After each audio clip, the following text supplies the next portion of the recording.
नमस्ते इंडिया। तो गाइस आज जो अपन करने वाले हैं वो है आपका chapter that is called partnership. कितना अच्छा नाम है सर, हमने ये बचपन में बहुत पढ़ा था।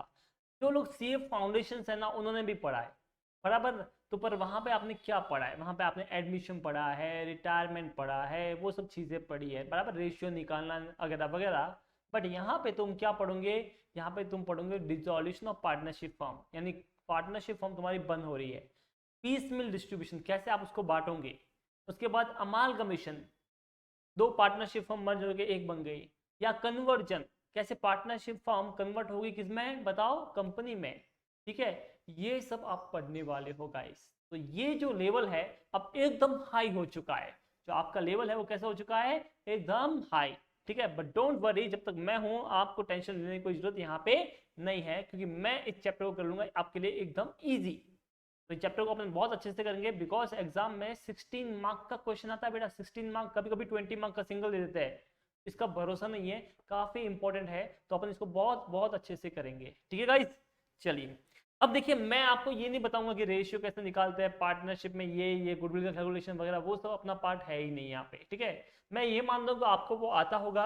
अगर नहीं भी आता है तो जब जब अगर क्वेश्चन में अपन करते टाइम पे ऐसा मिलेगा तो मैं वहां पे आपको बता दूंगा कि इस तरह से ये करने का है।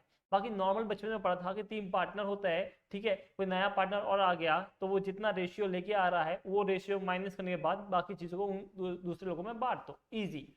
एनीवेज, वो सब आप फाउंडेशन में पढ़ चुके हो और अपने को इधर काम भी नहीं है, क्योंकि अपना जो टॉपिक है दैट इज योर डिसॉल्यूशन, यानी पार्टनरशिप फॉर्म क्या हो रही है बेटा?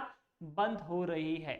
जरा लॉजिकली सोचो और मुझे बताओ कि पार्टनरशिप फॉर्म तुम्हारी बंद हो रही है, क्योंकि पहला जो पार्ट है इसमें वो है डिसॉल्यूशन ऑफ पार्टनरशिप फॉर्म, यानी पार्टनरशिप फॉर्म क्या हो रही है? बंद हो रही है। अगर आपकी पार्टनरशिप फॉर्म बंद हो रही है तो तुम्हारे दिमाग में क्या आएगा? सर बंद हो रही है तो एक ही काम है, सबसे पहला काम है बुक्स ऑफ अकाउंट को क्लोज करो। तो अपने को सारे बुक्स ऑफ अकाउंट जो अपने हैं उनको क्लोज करना पड़ेगा। अब ये बताओ, before the dissolution of partnership firm क्या होगा? उस पार्टनरशिप फर्म में लेजर अकाउंट होंगे बहुत सारे, चाहे प्लांट एंड मशीनरी, चाहे land and building, debtors, creditors. ठीक है, कैपिटल अकाउंट, ये सब लेजर अकाउंट थे। तो अभी उन सबको क्या करना पड़ेगा? क्लोज करना पड़ेगा। अब जब भी किसी भी पार्टनरशिप फर्म में अकाउंट आप क्लोज करते हो ना, तब यहाँ पे अगर बुक्स ऑफ अकाउंट आपको बंद करना है तो आपको एक नया अकाउंट ओपन करना पड़ेगा जिसका नाम है रियलाइजेशन अकाउंट। क्या नाम है बेटा? बताओ। Realisation account. ठीक है, आपको भी अपने मन में बोलना है, जोर से बोलो तो बहुत बढ़िया है। ठीक है, जब भी मैं बोलता हूँ क्या बोलना है आपको, बोलना कि वो या तो धीरे से बोलो या जोर से बोलो, बट तुमको बोलना जरूर है। ठीक है, तभी आपको ऐसा फील होगा कि आप घर पे पढ़ रहे हो। अदरवाइज वीडियो लेक्चर हमेशा वीडियो लेक्चर होते हैं, बट अगर आप सपोर्ट करोगे बेटा तो तुमको ऐसा कभी फील नहीं होगा कि तुमने वीडियो लेक्चर देखा। तुमको ऐसा लगेगा मैं आपके सामने हूँ और तुमको पूरा यकीन हो जाएगा कि हाँ हमने ये चीज़ बेस्ट वे से की है। ठीक है, जब भी मैं पूछूं आपको बताने का है कि ये वर्ड है इसका। ठीक है, तो यहाँ पे क्या आपको क्लोज करना पड़ेगा बेटा? शर्माने की बात नहीं है, बताओ क्या क्लोज करना है? Books of account. तो बुक्स ऑफ अकाउंट तुमको क्लोज करने पड़ेंगे। तो बुक्स ऑफ अकाउंट क्लोज करना है, उसके लिए एक नया अकाउंट ओपन होगा जिसका नाम क्या हुआ? Realisation account. क्या नाम है इसका? Realisation account. यस गाइस, तो रियलाइजेशन अकाउंट तुम्हारा ये है। अब this is a temporary account. Temporary account समझते हो? मतलब कुछ टाइम के लिए ओपन किया है, फिर एंड में इसको क्लोज कर देंगे।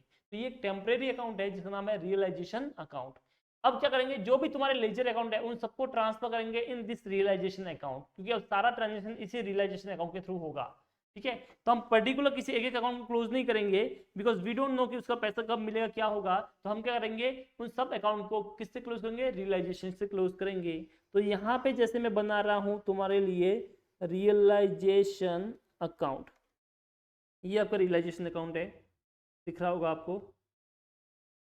यस पीपल, तो ये रियलाइजेशन का मैं डायरेक्ट लेजर वाइज आपको बता रहा हूँ, वो ज़्यादा इजी होगा आपको। बाद में अपने एंट्री इससे कर सकते हैं। ठीक है, तो मान लो मेरी कंपनी में ये था, सपोज करना लैंड एंड बिल्डिंग था। क्या था आपकी कंपनी में? लैंड एंड बिल्डिंग था। जरा मुझे सोच के बताओ बेटा, लैंड एंड बिल्डिंग तुम्हारी कंपनी में था तो वो असेट की तरफ होगा या लायबिलिटीज की तरफ होगा? सोच के बताओ। Sir obviously land and building है तो असेट ही तो होगा। तो ये लैंड एंड बिल्डिंग जो था तुम्हारा असेट था, राइट? यस, तो लैंड एंड बिल्डिंग आपका असेट था। तो अगर असेट था बेटा तो वो किधर दिख रहा होगा? सर डेबिट साइड में। कहाँ पे दिख रहा होगा? डेबिट साइड में दिख रहा होगा। ठीक है, चलो। तो ये देखिए यहाँ पे मैं दिखा देता हूँ land and building.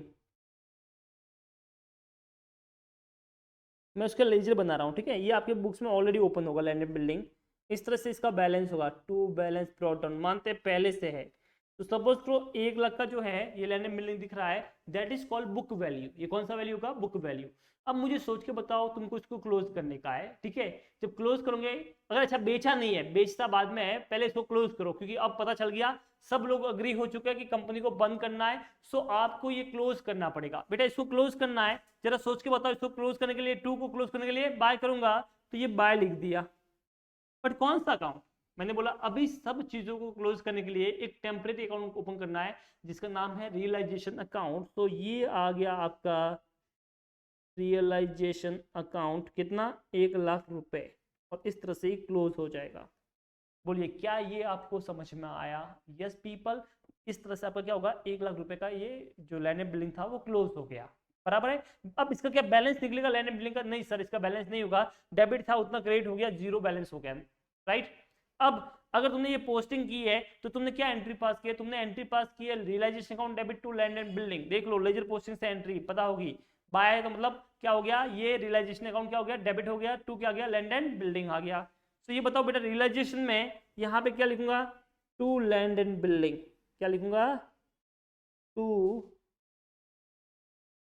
Land and building, कितना? 1 लाख रुपए, यानी बुक वैल्यू।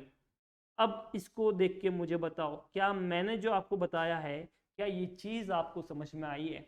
यस पीपल, बताओ क्या ये चीज तुमको समझ में आई? क्या किया, ये देखो लेजर पोस्टिंग, रियलाइजेशन था, लैंड एंड बिल्डिंग। तो रियलाइजेशन में इधर आगे लैंड एंड बिल्डिंग, इजी है। यस, क्या आपको ये समझ में आया? ठीक है। अब इसी तरह तुम्हारा प्लांट एंड मशीनरी भी हो सकता है, तो उसको भी क्लोज करना पड़ेगा। तो उसका भी सेम बैलेंस होगा, टू बैलेंस। क्लोज करने के लिए बाय रियलाइजेशन आएगा। तो रियलाइजेशन अकाउंट में क्या आएगा बताओ? To plant and machinery. तो टू आ जाएगा प्लांट एंड मशीनरी। उसके बाद और दूसरी असेट होगी, मान लो डेटर्स है तो टू डेटर्स, ठीक है। उसके बाद और कुछ है तो टू बिल्स रिसीवेबल। इसी तरह दूसरी असेट होगी तो टू अदर असेट में लिख देता हूँ, ठीक है। जो भी असेट है सब आ गया, ये सब आ जाएगा। पर ये बताओ ये सब कौन सी वैल्यू है? सर ये जो लेजर में था ना वो वैल्यू, लेजर मतलब बुक वैल्यू। कौन सी वैल्यू है ये सब? बुक वैल्यू है। कौन सी वैल्यू है ये सब? Book value. ये सब आपका बुक वैल्यू है। बोलो क्या ये समझ में आया तुमको? कौन सी वैल्यू है? ये सारी बुक वैल्यू आपकी है। इसी तरह लायबिलिटीज भी तो होगी। यस सर, लायबिलिटीज का भी तो लेजर अकाउंट होगा। सपोज को क्रेडिटर्स का है, तो ये क्रेडिटर्स का जो बैलेंस होगा वो क्या होगा बुक्स में बताओ? बिफोर डिसोल्यूशन बाय बैलेंस होगा। अब बंद करना है तो टू में से लिखना पड़ेगा। तो टू में क्या लिखेंगे? रियलाइजेशन। क्या लिखेंगे टू में? रियलाइजेशन। तो रियलाइजेशन में लेजर पोस्टिंग देख लो क्या होगा, बाय क्रेडिटर्स। क्या आएगा बेटा? बाय क्रेडिटर्स आ जाएगा। बाय क्रेडिटर्स आ जाएगा, राइट। इसी तरह दूसरी लायबिलिटीज भी होगी तुम्हारी। क्या क्या होगी? जैसे बिल्स पेबल, तो सॉरी बिल्स पेबल आ गया। कुछ प्रोविजन है तो वो आ जाएगा बाय प्रोविजंस। इस तरह से तुम्हारी जो लायबिलिटीज है वो सब आ जाएगी, और बाय अदर लायबिलिटीज और भी कुछ है तो वो भी आ जाएगा। क्या ये तुमको समझ में आया? यस। बट इन असेट और लायबिलिटीज में कुछ चीजें नहीं आएगी। इसका मतलब अगर मैं बात करूं अदर लायबिलिटीज और अदर असेट की, तो इसमें कुछ चीजें नहीं आएगी। तो मैं यहां पे लिख देता हूं एक्सेप्ट। क्या क्या? पहला, एक तो तुम्हारा cash account, cash in bank. क्यों बेटा? क्योंकि वो तो देखो कैश इन बैंक का अपन सेपरेट लेजर बनाएंगे। जब किसी चीज का मैं सेपरेट लेजर बना रहा हूं तो इसको क्लोज करने का काम नहीं ना, उधर ही क्लोज कर दूंगा।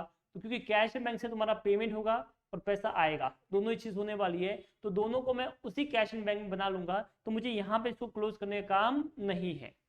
सेकेंड मतलब इसका अलग से लेजर बनाएंगे। दूसरा, partners capital account.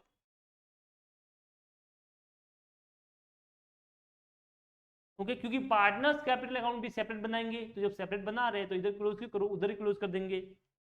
Third, reserve and surplus, because वो पार्टनर्स कैपिटल का पार्ट होता है, तो वो सब भी उधर क्लोज हो जाएंगे, राइट।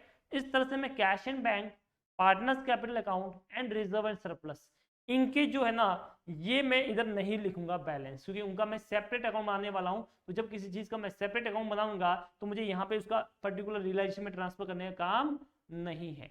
अंडरस्टूड? तो इस तरह से उनको मैं उधर ही क्लोज करूंगा, यहाँ पे क्लोज नहीं करेंगे। तो मैंने यहाँ पे आपको बता दिया कि एक्सेप्ट ये चीजें होगी। अब आगे देखते हैं। अब मुझे सोच के बताओ कि ये तो आपने अकाउंट क्लोज किए, अब रियल में क्या होगा बताओ। क्या असेट कुछ टाइम के बाद बेची जाएगी? यस सर, असेट कुछ टाइम के बाद क्या होगी? बेची जाएगी। तो जब असेट बेचेंगे तो पैसा आएगा? यस सर, पैसा बिल्कुल आएगा। और मुझे बताओ और क्या होगा? सर लायबिलिटीज को पेमेंट होगा। किसको पेमेंट होगा? लायबिलिटीज को क्या होगा बेटा? पेमेंट होगा। जब लायबिलिटीज का पेमेंट होगा तो पैसा जाएगा। तो ये चीज भी तो आपको करनी पड़ेगी। यस। अब मुझे सोच के बताओ कि जैसे ये लायबिलिटीज है, मान लो अपनी जो लायबिलिटीज थी वो थी 1 लाख रुपए की, ये वाला आपने इसको रियलाइजेशन में डाल दिया। अब अगर आपने उस लायबिलिटी क्रेडिटर को पेमेंट किया और तुमने यहाँ पे लिख दिया गलती से टू कैश 1 लाख रुपए, तो बेटा देखो क्या हो रहा है, तुमने यहाँ पे अकाउंट को इधर क्लोज कर दिया। तो अब वापस पेमेंट होने पे इस अकाउंट में क्यों जा रहे हो बताओ। जब आपने मान लो, तुम सोचो तुम और मैं दोनों पिकनिक में जा रहे हैं। कहाँ पे जा रहे हैं? पिकनिक में जा रहे हैं। और तुमने है ना अपना पिकनिक का जो भी पैसा था वो मेरे रिसेप्शनिस्ट के पास में जमा कर लिया, डिपॉजिट कर लिया। ठीक है। तो अब वापस मैं क्या तुमके पास तुम्हारे पास पैसे मांगूंगा? तो जब खर्चा होगा तो क्या मैं तुम्हारे पास पैसे मांगने वाला हूँ? Answer is no. मैं किसके पास मांगूंगा? रिसेप्शनिस्ट के पास मांगूंगा, ला भाई पैसा ला। समझ में आया? बस ऐसा ही ये भी होता है। ये भी एक तरह का रिसेप्शनिस्ट है, रियलाइजेशन अकाउंट, जो टेम्पररी टाइम के लिए तुम्हारा सारा असेट रख रहा है। अब अगर कोई रियल में असेट बेचते हो और उससे पैसा मिलता है या लायबिलिटीज जो है उसको पे करते हो, तो फिर तुमको इसी रियलाइजेशन में लिखने का है, ना कि उस अकाउंट में। अब वापस इस अकाउंट में नहीं आने का, ये क्लोज हो चुका है। क्या ये तुमको समझ में आया?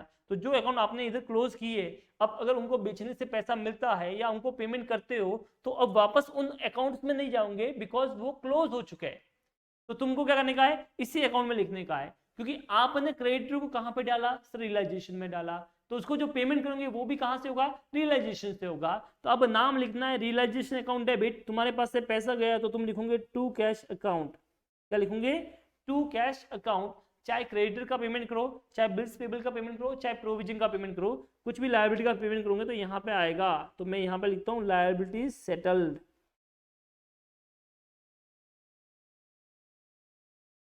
इस तरह से अपने को करना है, ये जो भी पेमेंट वैल्यू होगा वो आ जाएगा। बोलो क्या ये आपको समझ में आया? Yes people. आगे देखो, जब जब जब जब पैसा मिलेगा तब क्या करोगे? By cash. जैसे पेमेंट पे टू कैश, तो पैसा मिलने पे बाय कैश अकाउंट। ठीक है। असेट से पैसा मिल गया तो यहाँ पे लिखूंगा असेट्स रियलाइज्ड। इस तरह से मैंने यहाँ पे ये लिख दिया है। राइट गाइस, ये तुम्हारा हो गया। अब देखो और क्या हो सकता है सर इसमें। तो मैंने बोला सुनो, जब पार्टनरशिप हम बंद हो रही थी तो अभी चाय पानी पिया, तो खर्चा हुआ कि नहीं हुआ? बिल्कुल हुआ ना सर। तो क्या पैसा गया? ये सर, गांधी तो गया अपने जेब से, पैसा गया।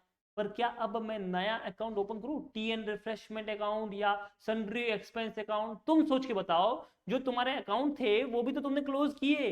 तो जो अकाउंट आपके थे अगर आपने वो भी क्लोज किए तो नया अकाउंट क्यों ओपन कर रहे हो? फिर उसको भी क्लोज करना, इतनी मेहनत क्यों ना नेट एंट्री पास कर लो।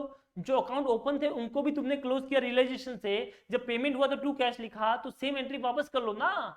अब वापस टी एंड रिफ्रेशमेंट नहीं लिखने का है, क्या लिखूंगे? Realisation account debit to cash account. अगर कुछ खर्चा हुआ है तो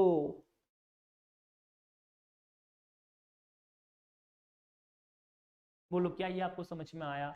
यस। अगर कोई कंटिंजेंट लायबिलिटी था, यानी बुक में वो लायबिलिटी नहीं था और उसका भी तुमने पेमेंट किया है, सेम एंट्री वापस करना, realisation account debit to cash. क्यों? क्योंकि बेटा वो बुक में नहीं था। अगर तुम उसका नाम लिखोगे तो अगेन वो अकाउंट ओपन हो जाएगा। जो अकाउंट थे वो भी तुमने क्लोज किए, तो तुम नया अकाउंट ओपन नहीं कर सकते।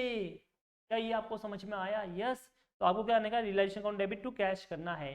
कोई असेट अपनी बुक्स में नहीं था और उसका पैसा मिल गया, उस असेट को वापस मत लाओ बुक्स में, जो है उनको भी बंद कर लिया, तो बाय कैश सीधा लिख दो, काम हो जाएगा। क्या ये आपको समझ में आया? राइट। इतना करने के बाद तुम्हारा काम हो चुका है। अब या तो तुमको क्या होगा? प्रॉफिट होगा, या क्या होगा बेटा? लॉस होगा। ठीक है। प्रॉफिट हुआ तो तू लिखेगा टू के अंदर, ये टू में। बट ये प्रॉफिट किस में बढ़ेगा? पार्टनर्स लोगों में। तो तू लिखेगा पार्टनर्स कैपिटल अकाउंट, क्या लिखेगा, टू पार्टनर्स कैपिटल अकाउंट। और लॉस हुआ तो भी तू लिखेगा partners capital account, but by में आएगा। This is your profit, this is your loss. Sir ये प्रॉफिट और लॉस का फंडा थोड़ा समझ में नहीं आया है, तो इसके लिए तुमको एक छोटा सा एग्जांपल लेना पड़ेगा। क्या लेना पड़ेगा, छोटा सा एग्जांपल। देखो बेटा मैं यहाँ पे एक एग्जांपल आपको बता रहा हूँ। तेरी बुक में था लैंड एंड बिल्डिंग 100 रुपया, बस इतना ही मैं बता रहा हूँ। तेरी बुक में सिर्फ लैंड एंड बिल्डिंग था और कैपिटल था 100 रुपये का, इसके अलावा कुछ भी नहीं था। तो यहाँ पे देख तेरी ये बैलेंस शीट बनाई छोटी सी, ये तेरा कैपिटल अकाउंट है और इसमें है 100 रुपया, ठीक है। और इधर लैंड एंड बिल्डिंग है, इसमें है 100 रुपया, बस इतना ही है तेरी बैलेंस शीट। ये तेरी बैलेंस शीट है। अब तू मुझे बता, तू कैपिटल अकाउंट को तो यहाँ पे ट्रांसफर नहीं करेगा रियलाइजेशन में? नहीं सर, क्यों? क्योंकि उसका सेपरेट अकाउंट बनेगा। बट तू लैंड एंड बिल्डिंग को तूने ट्रांसफर किया, टू लैंड एंड बिल्डिंग, मान लो 100 रुपया। अब बेटा इसको बेचा, इसको बेचा, कितने में बेचेगा सोच के बता, तेरा मन बता, तेरा मन क्या लगता है? सर तुम्हारा मन लगता है मान लो 120 रुपया, इसका 100 की चीज 120 में बेच दी, तो बेटा यहाँ पे बता बाय कैश कितना आया, 120। अब देख 100 के सामने 120, कितना प्रॉफिट हो गया, 20 रुपया। किधर आया, 2 में आया कि नहीं आया? तो बच्चे बस सिर्फ सोच के ये बता कितना आ गया, 2 में प्रॉफिट आ गया 20 रुपया। अब सोच, नहीं सर आपने सर बहुत ज्यादा बता दिया, मैं तो मानता हूँ कि लैंड बहुत गंदा था, अपने को सिर्फ ये 70 रुपये मिला। तो मैंने बोला ठीक है बाय कैश में 70 लिख दे। अभी कितना कम पड़ रहा है, 30 रुपये बैलेंसिंग फिगर आया, ये क्या हो गया, लॉस हो गया। तो देख ले, प्रॉफिट आया था 2 में लिखा था, लॉस आया तो बाय में लिखा, इतना ही तो है दोस्त। ज्यादा समझने का टेंशन है ही नहीं अपने को, बहुत अच्छे से क्लियर होता है कॉन्सेप्ट। अगर छोटे छोटे एग्जाम्पल लोगे ना तो लाइफ में जो कॉन्सेप्ट है वो बहुत अच्छे से क्लियर होते हैं, ठीक है। आप खुद अपने मन से छोटे छोटे एग्जाम्पल लेके कर सकते हो। आगे अपन देखेंगे, मैं आपको बहुत बताऊंगा छोटे छोटे एग्जाम्पल से, तो डोंट वरी। तो ये आपका इस तरह से प्रॉफिट या लॉस आ जाएगा, और आखिर में ये तुम्हारा इधर टोटल क्या हो जाएगा, टैली हो जाएगा, ठीक है। ये आपका बुक वैल्यू था। इस तरह से तुम्हारा ये बेटा रियलाइजेशन अकाउंट बन गया। बोलो गाइस, क्या ये आपको समझ में आया, अंडरस्टूड? इजी था रियलाइजेशन अकाउंट कैसे बनता है। क्या करना है, वापस सुनो। रियलाइजेशन में सबसे पहले तुम सारी एसेट ट्रांसफर करोगे, सारी लायबिलिटीज ट्रांसफर करोगे बुक वैल्यू पे। पर तुमको इसमें क्या चीज नहीं करना है, जो तुम्हारी पार्टनर से रिलेटेड चीजें हैं, यानी पार्टनर्स कैपिटल और रिजर्व एंड सरप्लस, क्योंकि वो उसी में डिस्ट्रीब्यूट होंगे। उसके बाद तुमको नहीं करना है क्या, कैश, क्योंकि कैश का सेपरेट लेजर बनेगा। बाकी जो भी तुम्हारी असेट है, ठीक है, उनको ट्रांसफर कर लो यहाँ पे, ठीक है। जो भी तुम्हारी लायबिलिटीज है उसको ट्रांसफर कर लो यहाँ पे। उसके बाद जो पैसा मिला है तो बाय कैश, पैसा गया है तो टू कैश, कुछ और खर्चा हुआ एडिशनल खर्चा तो टू कैश, कुछ और एडिशनल पैसा मिला है बाय कैश, खत्म। अब जो भी बैलेंसिंग फिगर आएगा वो किसको मिलता है, पार्टनर्स कैपिटल में, वो बांट दो। अच्छा कौन से रेशियो में बढ़ेगा, बताओ। पार्टनर का प्रॉफिट या लॉस हुआ है, किस रेशियो में बढ़ता है, PSR, profit sharing ratio, right. तो प्रॉफिट लॉस शेयरिंग जो रेशियो रहेगा उसमें आप बांट लो, बस इतना ही तो है, के अलावा इसमें कुछ भी नहीं है। क्या यहां तक आपको समझ में आया? ठीक है गाइस। अब गाइस अगर आप पूरा लेक्चर परचेज करना चाहते हो तो मैं यहाँ पे आपके लिए लेके आया हूँ चैप्टर वाइज, चैप्टर वाइज, बिल्कुल ठीक सुना आपने, चैप्टर वाइज मैं आपके लिए लेके आया हूँ क्या, लेक्चर। तो जिस भी चैप्टर में आपको प्रॉब्लम है वो आप नीचे दी गए लिंक में जाके परचेज कर सकते हो। तो ज़्यादा वेट मत कीजिए, जाइए और चैप्टर को परचेज कीजिए। चाहे पार्टनरशिप फॉर्म हो, चाहे अमालगमेशन हो, चाहे आपका फर्स्ट ग्रुप में कुछ हो, अकाउंटिंग स्टैंडर्ड हो, एक अकाउंटिंग स्टैंडर्ड का स्पेशल बना हुआ है, तो वो जरूर परचेस करना, जिसमें तुम्हारे सारे डाउट क्लियर होंगे। मैं हमेशा सबसे पहले प्रायोरिटी देता हूँ ICAI के मॉड्यूल को, तो मैं 100% ICAI का मॉड्यूल कवर करता हूँ गाइस। उसके बाद PM के क्वेश्चन, और उसके बाद RTP और MTP के एक्स्ट्रा क्वेश्चन भी कवर करता हूँ, और कुछ पास्ट के पेपर के क्वेश्चन जो एग्जाम में यहाँ पे बुक में नहीं है वो वाले, ठीक है। तो ये गाइस वेट मत कीजिए, अभी लिंक पे जाइए और क्लिक कीजिए, बहुत ही कम प्राइस में आपको मिल रहा है गाइस, तो आप रिस्क नहीं ले सकते, आप जाइए और परचेज कीजिए।